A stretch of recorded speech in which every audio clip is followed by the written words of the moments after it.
네, 우리 지금까지 그 국내 통화정책회의는 뭐 쭉 읽어봤고 지금부터는 이제 미국 기준금리 인상과 관련된 얘기를 글로벌 시장으로 해서 한번 보도록 하겠습니다.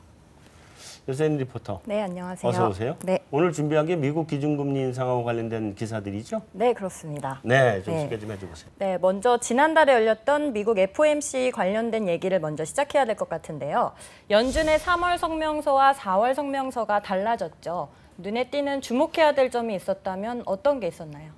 네, 제가 뭐 좀 기억나는 부분 얘기하면 1분기에 아무래도 대외 쪽에 이제 불안 심리들이 좀 많이 확산이 되면서 그 부분에 대해서 이제 대외 위험성이 많이 높다라는 부분을 3월 달에 또 이제 금리 동결의 요인을 뽑고 그에 비해서 미국 경제는 그래도 계속 개선되는 방향이다라고 얘기를 했는데 4월 달에 이제 들어오면서 바깥에 이제 중국에 대한 경제 우려라든지 그리고 이머징들이 생각보다 미국 달러 약세 때문에 많이 좋아졌죠. 원자재 가격도 올라가고 그러면서 그런 우려들은 많이 좀 진정이 된 반면 미국 지표들이 이제 조금씩 또 다시 힘이 빠지기 시작했습니다. 그리고 1분기 숫자를 정작 까봤더니 분기 성장률이 0.5% 전기비 연율로 굉장히 부진했거든요. 그런 부분 때문에 이제 미국 경제에 대해서는 또 개선 흐름에 대해서 조금 자신하기는 좀 힘들지 않느냐 이런 쪽으로 좀 균형이 바깥의 어려움은 좀 나아지는 쪽으로 안에 좋다라는 부분은 또 약간 좀 어려운 쪽으로 그래서 중간으로 좀 수렴하는 그런 정도로 기억이 남습니다. 그게 기억이 나요? 그래도 뭐 언제쯤 얘기인데. 뭐 그렇죠. 그래도 뭐 한 보름 전 얘기라 그나마 한번 짚어보고 가야죠. 네. 30대는 아직 좀 기억나세요? 우리 형이 생각이 없어 아무 생각이. 네, 연준의 성명서가 발표된 이후로 블룸버그는 6월 금리 인상의 가능성을 연준이 문을 열어놨다라고 분석했습니다. 노턴 트러스트 이코노미스트는 위험과 관련된 표현의 삭제는 상당히 중요하다라고 강조를 했고요. 또 HSBC는 글로벌 리스크 문구가 삭제된 건 6월 금리 인상 가능성에 대비하라는 시그널을 준 것이라고 분석을 했는데요.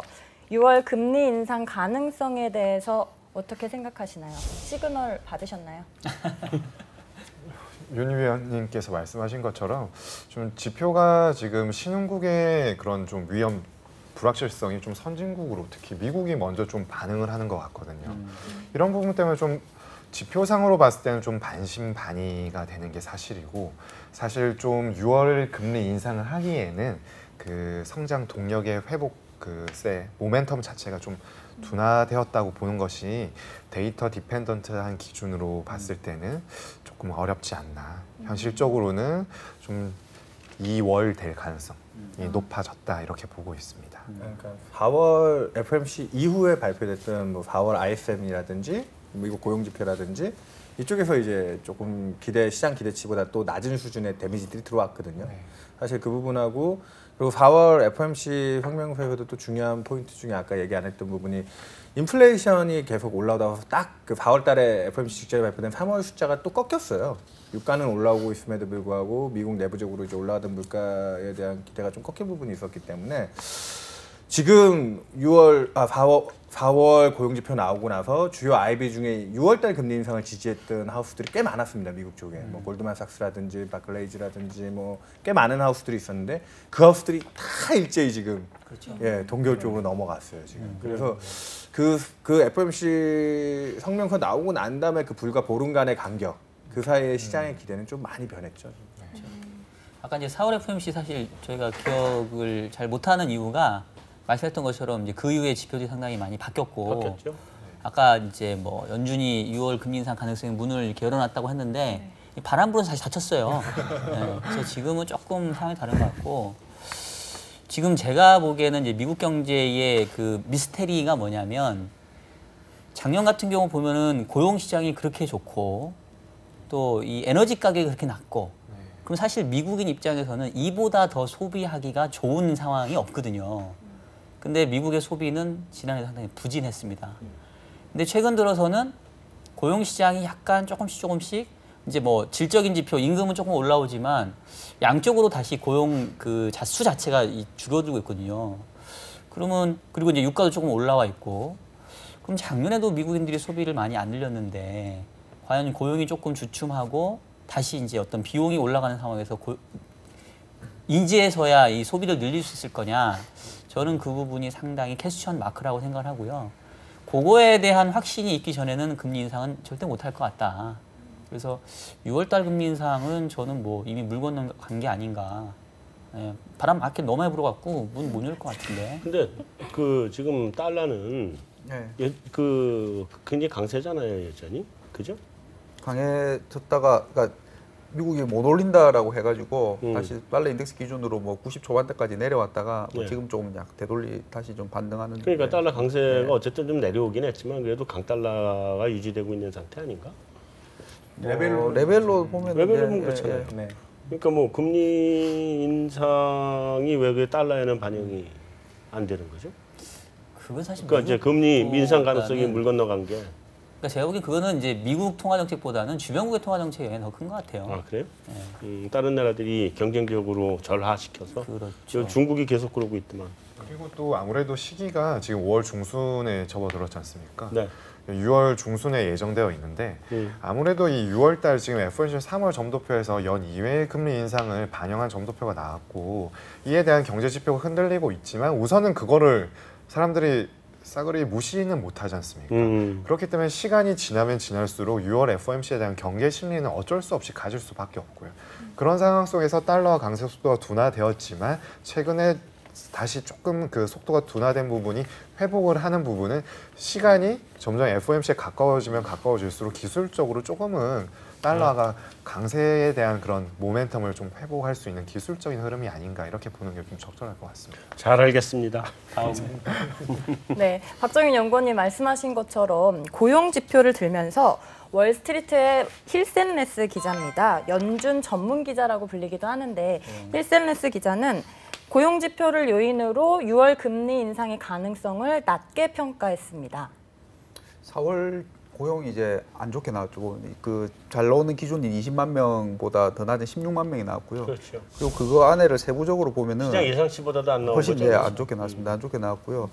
그 보면은 계속 이제 고용에서 이제 제조업하고 서비스업으로 나눠서 보면은요. 제조업 고용은 계속 마이너스입니다. 안 늘고 있고요.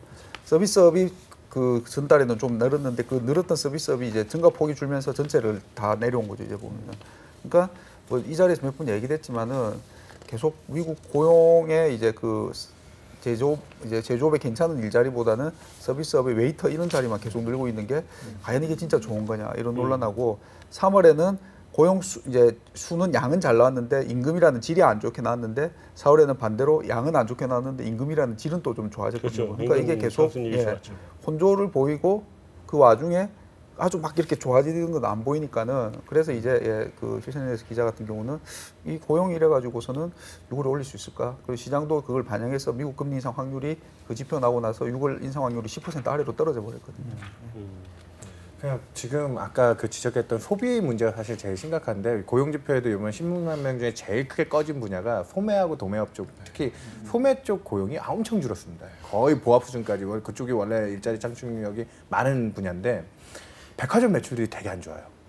미국에서 보면은 어제도 그 마시 실적이 나왔는데 예상을 확 굉장히 하회하면서 안 좋았기 때문에 거기에 대해서 방금 의구심이 되게 많은 거예요. 뭐 이렇게 실질 소득 부분은 그동안 낮은 물가의 영향도 있었고 달러 강세까지도 도와줬으면 사실 그랬으면은 더 늘었어야 되는데 1분기에 과연 뭐가 있느냐. 기업들이 투자를 많이 조금 지금 주저하고 있잖아요. 달러 강세의 또 역풍이죠. 그러면서 거기에 따라서 달러 인덱스가 뭐 거의 100포인트 인덱스 기준으로 갔던 게 최근에 90 중반 밑으로까지 떨어지면서 기업들은 지금 이제 또 한숨 돌리는 과정으로 간 거거든요. 미국 기업들이 실적이 굉장히 작년 4분기부터 안 좋아지면서 주식도 많이 흔들렸는데 최근에는 미국 기업들이 실적에 대한 눈높이도 낮추고 그런 부담을 덜어내는데 그 재고를 덜어내는 과정에서 고용도 영향을 좀 받고 있는 거 아니냐. 그렇게 이연되는 고용 부분이 돌아서 소비 쪽이 좀 흔들리고 있는데 거기에 제가 또 하나 드리고 싶은 게 3월 달에 미국 자동차 판매가 되게 안 좋았어요.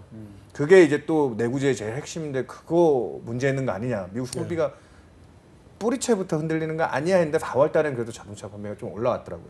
그래서 3월 달에 충격이 들어왔던 부분 중에 하나가 테슬라의 그 전기차가 내년도에 나오긴 하지만 그 30만 대 이상이 계약이 체결이 되면서 일시적으로 이제 자동차 쪽에 판매가 줄어버렸구만. 지금 사야 될 사람이 이연돼버린 그렇죠. 이연 효과네. 그 효과까지 자동차 업계에 들어오면서 판매 쪽에 소매 쪽 소비 쪽에 좀 데미지가 들어왔는데 4월에 자동차 판매가 좀 어느 정도 올라오는 모습을 보이니까 오늘 밤에도 뭐 미국 소매 판매가 발표가 되겠지만 그래도 더 나빠지지는 않지 않을까라는 기대인데 그게 안 살아나면 아까 박종현 연구원이 얘기하셨듯이 연준도 6월달에 절대 금리 인상 못할 것 같습니다. 난 미국 고용에 대해서는 그렇게 생각해요.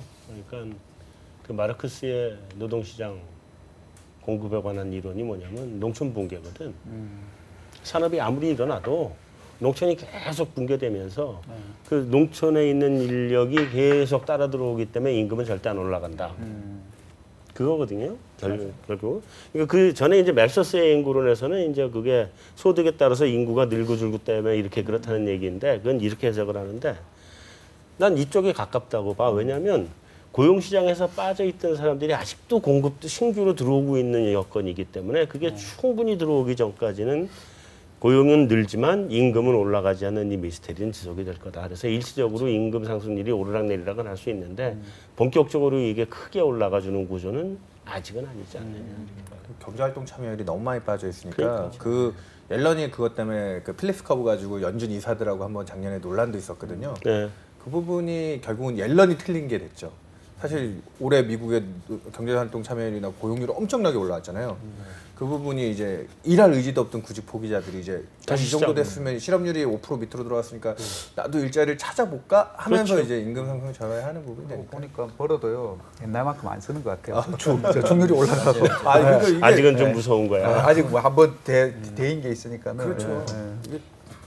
그러니까 아까 이제 제가 작년에도 미국인들이 소비를 안 했는데 과연 이제 와서 할 수 있겠냐라는 부분인데 뭐 우리가 이제 그 필립스 커브를 기본적으로 연준위원들은 신봉을 하죠. 그러니까 실업률이 떨어지면 시차를 두고 물가가 올라갈 거다. 근데 사실은 그 안에 숨겨져 있는 그 중간 과정은 임금이 오른다라는 가정이 있어야 되거든요. 근데 말씀했던 것처럼 뭐 그 잉여 인력들이 아직 많고 그다음에 구조적으로 보면 지금 미국의 노동자들의 그 연령층이 40대의 그 중반 정도가 이제 가장 많은 비중을 차지하고 있다고 해요. 그래서 이들이 생각하기에를 지금 내가 벌고 있지만 이제 은퇴 시점이 다가오기 때문에 소비 성향 자체가 좀 늘어나기 힘들죠. 미래에 대한 부분들. 그래서 결국은 지금 당장의 경기가 좋고 이런 부분보다는 뭔가 이게 추세적으로 경기가 좋아질 거다라는 확신이 생겨야 소득이 소비로 이어질 텐데 좀 그 힘들죠. 기대 뭐 우리도 지금 하기 힘들어 죽겠는데 아니 그 고령화 문제가 심각하죠. 살 날이 너무 많다 보니까 돈 쓰는 게 무서울 것 같아요. 이쯤에서 우리 다음으로 넘어가고 사실 이게 이제 중요한 게 우리도 고용은 막 늘거든. 네. 근데 은퇴자 고용이 늘다 보니까 이게 돈 많이 버는 소득이 아니거든. 그래서 실제로 우리 지금 고용 늘어나는 정도면 경제 성장률이 한 8% 이렇게 나와야 돼. 그 정도 돼야 늘어나는 정도의 고용이 생기는데. 하여튼 다음 갑시다. 네. 다음 회의를 한 달 앞두고 최근 미국 언론에서는 6월 금리 인상에 관련된 여는 총재들의 말 한마디 한마디에 관심이 집중되고 있습니다. 몇 개를 소개시켜드리면 애틀란타 여는 총재 로카트는 6월 금리 인상이 현실적인 선택이 될 가능성을 더 높게 본다라고 말을 했고요. 보스턴 여는 총재는 2분기에 경제가 개선될 것으로 보이므로 금리 정상화에 나서야 한다라고 말했고 뉴욕 여는 총재 더들리는 올해 금리 인상은 2번이 합리적이라고 말을 했습니다. 이렇게 금리 인상에 관련된 발언들이 계속 나오고 있는데 기억에 남는 발언이 있었다면 어떤 게 있으셨나요? 개인적으로는 뭐 이게 투표권이 있는 분도 있고 없는 분도 있고 네. 하신데요. 저는 왔다 갔다 하는 블라드 총재보다는 네. 한결같이 계속 올려야 된다라고 하는 에스더 조지 총재가 그래도 저는 더 나은 것 같습니다. 저는 제 기억에 남는 게 방금 로젠 그린 얘기하셨잖아요. 네. 올해 투표권을 갖고 있는 지역 여는 총재인데 이 양반이 가장 대표적인 비둘기였거든요. 작년까지 비둘기였고 그 비둘기를 한 번도 바꾸시지 않았던 분인데 최근에 들어서 이분이 지금 약간 이 올려야 될 타이밍이 오고 있다라는 쪽에 뉘앙스를 자꾸 주니까 변심한 비둘기가 무섭죠 사실은. 그러다 보니까 이분이 올해 2번 인상을 굉장히 좀 강하게 주장을 하는 쪽이에요 지금 최근에. 그래서 과연 이런 비둘기들을 자극할 만한 재료가 뭐냐. 솔직히 최근에 이렇게 지표들도 굉장히 많이 혼조되고 있는데 작년에도 12월 달 금리 인상할 때 많은 논란이 있었지만 연준이 지켜야 될 그 절대적인 가치, 정책 신뢰성 부분을 또 고려하고 있는 부분도 왜 있을 거다 그런 거 생각하고 있습니다. 난 이렇게 생각해요. 이 미국 연준 의장들 발언을 하는 걸 보면 두 가지 특징이 있어. 하나는 맨지 비둘기인지 왔다 갔다 해. 그래서 믿을 수가 없어요, 첫째는. 첫 번째고. 그다음에 두 번째는 이 사람들 다 짜고 발언하는 것 같아. 자기 회의하면서 야 이번에 네가 발언해? 네가 발언해? 이게 짜고 하는 것 같은데 어떤 느낌이냐면 시장이 너무 늘어지면 긴장성 멘트가 날라오고 시장이 너무 긴장하면 늘어지는 멘트가 날라와요. 그게 사람들마다 바뀌어가면서 나와. 그래서 FOMC 회의가 난 그것 각본 짜는 회의 아닌가 싶어요. 다음. 네, 마지막으로 제가 기사를 찾다가 재미있는 기사가 있어서 또 준비를 해봤습니다. 미국 공화당 대선 주자 트럼프가 최근 여론조사 지지율이 40%를 기록하기도 했는데요. 트럼프가 자신이 대통령이 되면 옐런 의장을 재지명하지 않겠다라고 말하면서 화제가 됐습니다. 뭐 여러 가지 이유가 있죠. 옐런이 공화당 사람이 아니다. 뭐 이런 얘기도 있고 있는데 뭐 재지명하고 말고는 대통령이 그냥 자기가 하고 싶은 거 하는 거 아니야? 고유 권한 아닌가? 그렇죠. 그렇죠? 대통령 고유 권한이지. 연준 의장은 4년 임기. 4년 임기 2018년까지는 되는데 그 이후에 이제 재지명을 안 하겠다. 그리고 트럼프 발언들 그 전에도 이제 금리를 안 올릴 때는 지난해 이제 트럼프가 힐러리 도와주려고 금리 안 올리는 거지 이렇게 얘기도 한번 했었고요. 보면은요.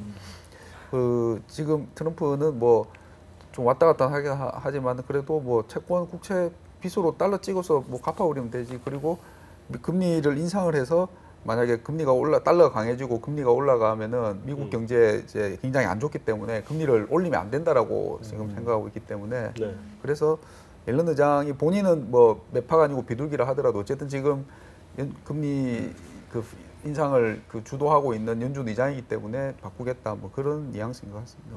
트럼프가 실제로 자기에게도 파산을 많이 당해봤대요. 그 재벌인데도. 여러 번 했죠. 네, 내가 그래요. 미국에 있을 때도 파산됐었어. 네, 그렇게 트럼프가 그런 경험이 있어서 자기는 이 빚 갖다 쓰는 거에 굉장히 능통한 사람이다. 이런 또 좀 말을 세게 하시는 편이잖아요. 뭐. 그 임기가 2018년 네. 2월? 네. 그죠? 그럼 지금 얼마 남았나? 2년 안 남았죠. 네, 이제 2년 반 지났죠. 2018년 2월이면 우리 대통령 임기랑 같네. 대선이 네, 2017년 그렇죠? 12월이니까. 네, 그래서 선거가 그렇게 취임은 하면 이제- 2월이니까 네, 그다음에 네, 그죠? 맞아요. 딱 그러면 1년 한 7, 8개월 남은 기간 동안에 옐런이 미국 경제를 살려놔야 되네. 기가 막히게 살려놓으면 못 바꿀 걸? 앨런 할머니를 데려와도 좋을 것 같습니다.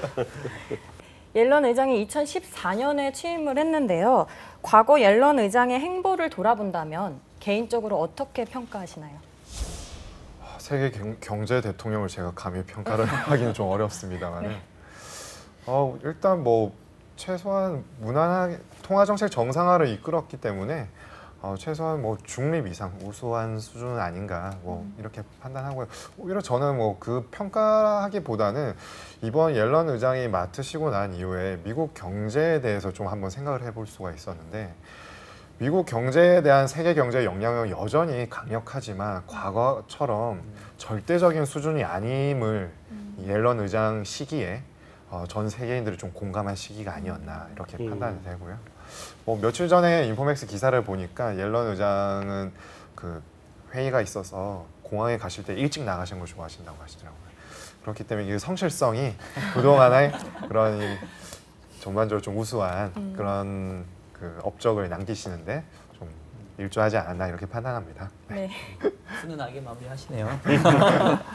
뭐 사실 옐런 의장 정도면 굉장히 잘한 거죠. 미국 경제 여건을 놓고 볼 때 뭐 금융시장에 이렇게 큰 충격도 주지 않고 잘 끌고 왔죠. 그래서 아무리 봐도 90점 이상은 줘야 될 것 같아요. 그래서 높게 주시면. 도널드 트럼프가 저렇게 뭐 공화당원이 아니니까 자른다? 갖다 드릴 후보도 별로 있을 것 같지 않은데. 여기서 마무리하죠. 자, 수고되셨습니다. 수고하셨습니다. 자, 주간 전망대 오늘 코너 여기서 마치겠습니다.